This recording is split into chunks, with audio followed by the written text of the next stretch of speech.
Hollywood has had a secret that won't go away for more than 40 years. One of the most adored movie stars, Natalie Wood, disappeared from a yacht in the middle of the night on November 28, 1981.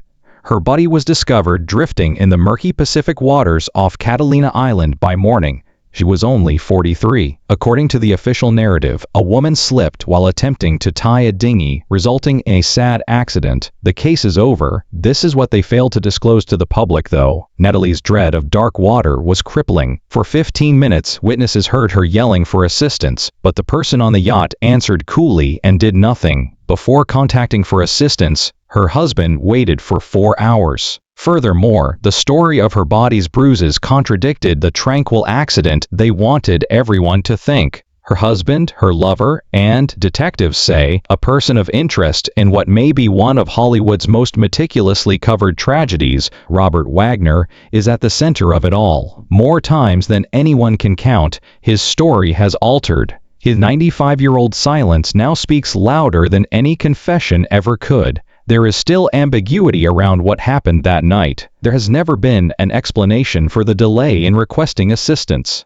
And Wagner might pass away along with whatever he is still concealing after all these years.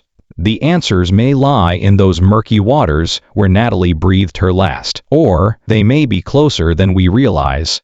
It was intended to be a straightforward escape on the evening of November 28, 1981. For a weekend of rest and camaraderie, Hollywood celebrities are retreating to Catalina Island. Actor Christopher Walken, who co-starred with Natalie Wood in her most recent movie Brainstorm, was present, as were Natalie and Robert Wagner. Dennis Davern, the captain of the boat, completed the small group on board the Splendor. Natalie and Robert were the ideal couple in the eyes of the public. They allegedly got married twice because their love was too great to let go. They got married in 1957, got divorced in 1962, and then reconciled in 1972. Even though they were still together and gave off the ideal Hollywood romance image 9 years later, there was more going on that weekend. A darker one.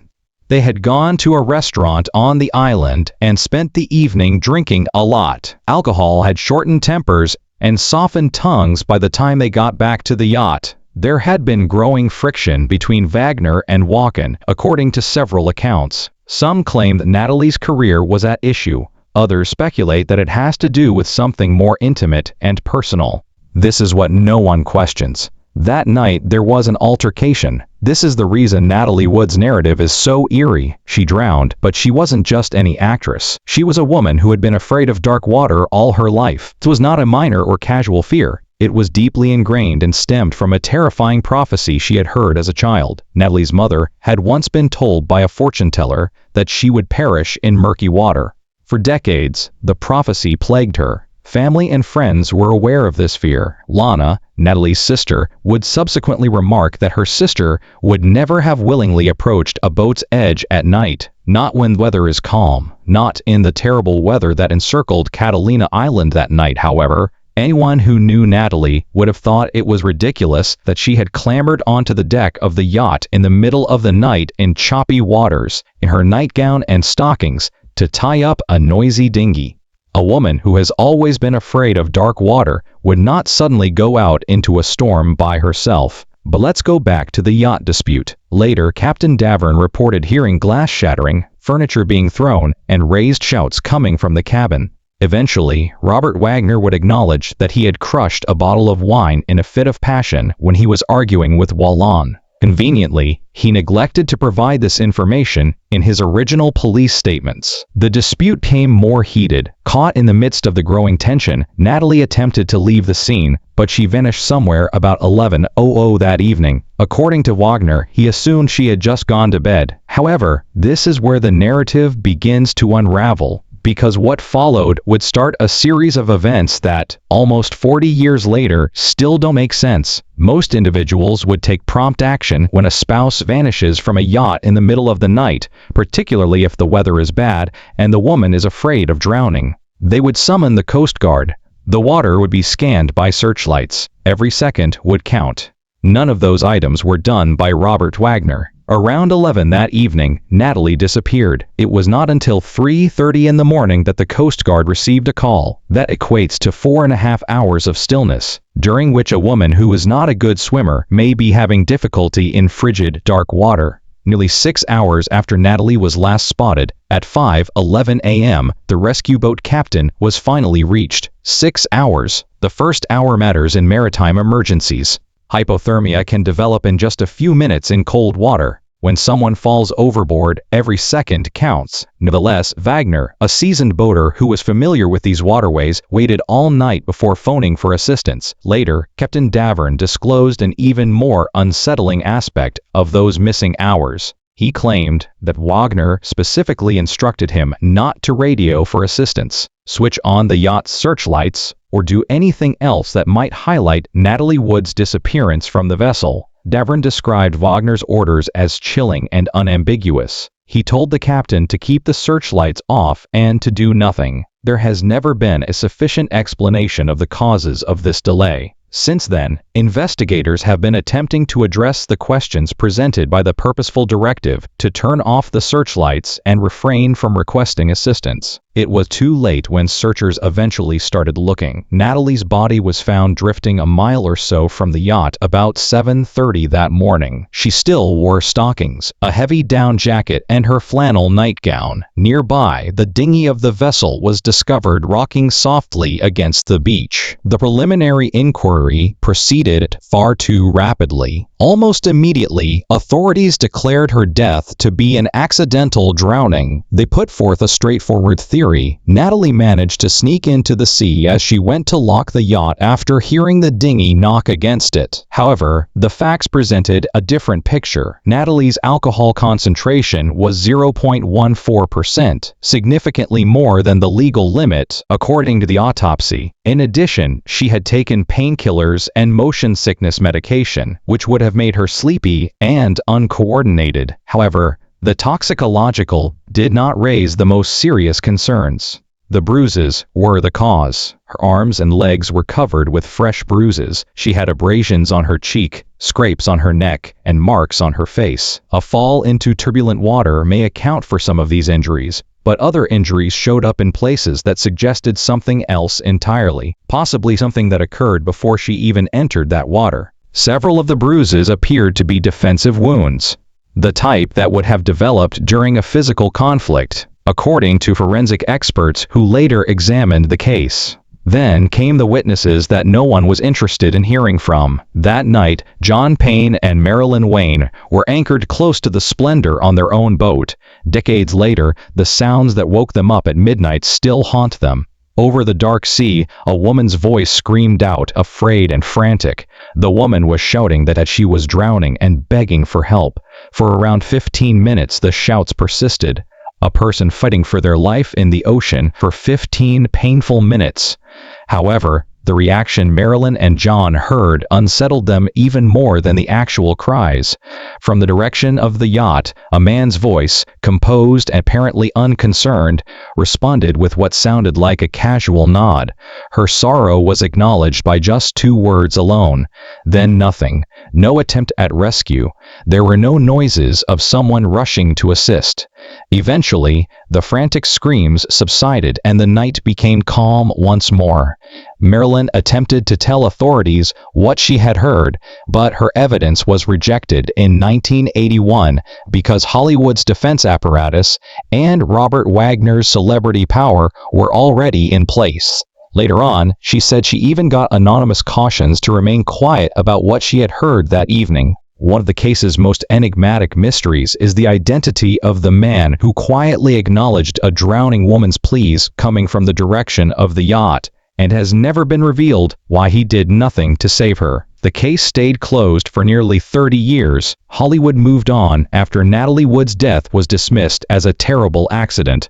By starring in the television series Heart to Heart, Robert Wagner was able to rebuild his career and regain his popularity. As the old questions gradually disappeared from the public consciousness, he remarried, this time to actress Jill Street John, and started a new life. However, some people continued to ask those questions. They included Captain Dennis Davern. He had backed Wagner's version of events for decades. He provided investigators with the information he was required to provide. That when tying the dinghy, Natalie must have slid. That was horrible mishap. That no one was at fault. But with every year that went by, the burden of that falsehood increased. Davern made a choice that would alter everything at the beginning of the new millennium. He made the decision to be honest. He described what truly transpired aboard the yacht in television interviews and later in a book called Goodbye Natalie, Goodbye Splendor. Davern's new report claims that Wagner and Natalie's argument was violent in addition to verbal.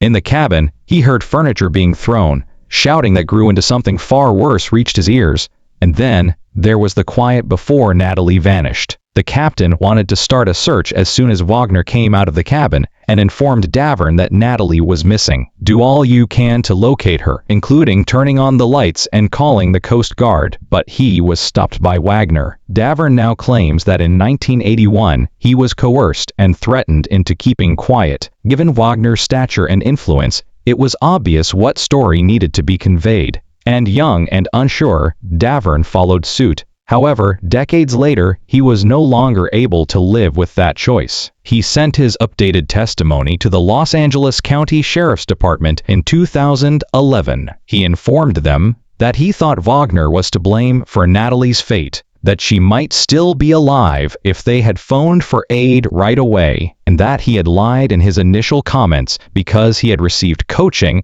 on what to say. This time, the authorities paid attention, and the inquiry into Natalie Wood's death was formally reopened in November 2011. New technology and fresh perspectives were brought to the case by the reopening. Using contemporary methods and expertise, forensic specialists re-examined the autopsy records. What they discovered confirmed what Davern had always said. A simple fall into the water couldn't account for some of Natalie's bruises. They seemed to have been caused prior to her going into the sea. Patterns indicated that there might have been physical contact, a struggle, or perhaps an altercation. In July 2012, the Los Angeles County Coroner's Office implemented a major modification as a result of these results. They made changes to Natalie Wood's death certificate, adding drowning and other unknown causes of death in place of accidental drowning. Undetermined, that one word held a great deal of weight. It was a formal admission that the initial explanation was at best faulty and, at worst, untrue. It implied that the case was not yet resolved. It implied that someone could be held accountable for Natalie Wood's fate that evening. Another important notation was added to the modified death certificate. It's possible that some people were hurt before getting into the water. That statement opened the door to something darker and clearly contradicted the accident theory. However, the most significant change occurred in 2018 when the Los Angeles County Sheriff's Department made a historic move. Robert Wagner was listed as a person of interest in the case by the public. When speaking about Wagner's position, Sheriff's Department Lieutenant John Carina was blunt. Wagner's story just doesn't add up, he told reporters, adding that his failure to participate with the renewed probe exacerbated the significant concerns created by his inconsistent comments over the years. The reason for this is Robert Wagner. More times than investigators can count, his tale has altered. Wagner depicted a peaceful, unremarkable evening in 1981 right after Natalie passed away. They had certainly been drinking, but there had been no serious arguments, brawls, or drama. He proposed that while he was away on the yacht, Natalie likely went to secure the dinghy and unintentionally fell overboard. That theory eventually came apart. Wagner acknowledged that there had been a disagreement that evening years later. He quickly clarified that it was with Christopher Walken, not Natalie. He said that the argument was about Natalie's career. Wagner didn't like another guy instructing his wife what to do, and Walken had been pushing her to concentrate more on her career. Wagner acknowledged that he lost his temper during this debate. He snatched up a bottle of wine and slammed it into a table. He had entirely left out this intense outburst of rage from his initial statement to the police. This acknowledgement was exactly in line with what Captain Davern had been saying for years. However, it also made an unsettling discovery. The wine bottle was a lie from Wagner. It became clear what the question was. What more had he twisted or hidden? And the contradictions didn't end there. Wagner's account of how he discovered Natalie was gone kept changing. His justification for not looking for her right away varied according to the person inquiring, and his description of what he did in those crucial hours prior to phoning the Coast Guard was never quite coherent. Naturally, investigators sought to speak with Wagner once more when the case was reopened in 2011. They had fresh forensic evidence, fresh witness accounts, and fresh information. With all that had come to light, they needed to hear his side of the story. Wagner declined. He turned down several requests for interviews. He refused to have a meeting with investigators. He refused to respond to their inquiries. Furthermore, he would not clarify the inconsistencies in his earlier claims. His unwillingness to assist spoke a lot. In interviews, Karina stated that there were clear suspicions because Wagner refused to assist in unraveling the mystery surrounding his wife's murder.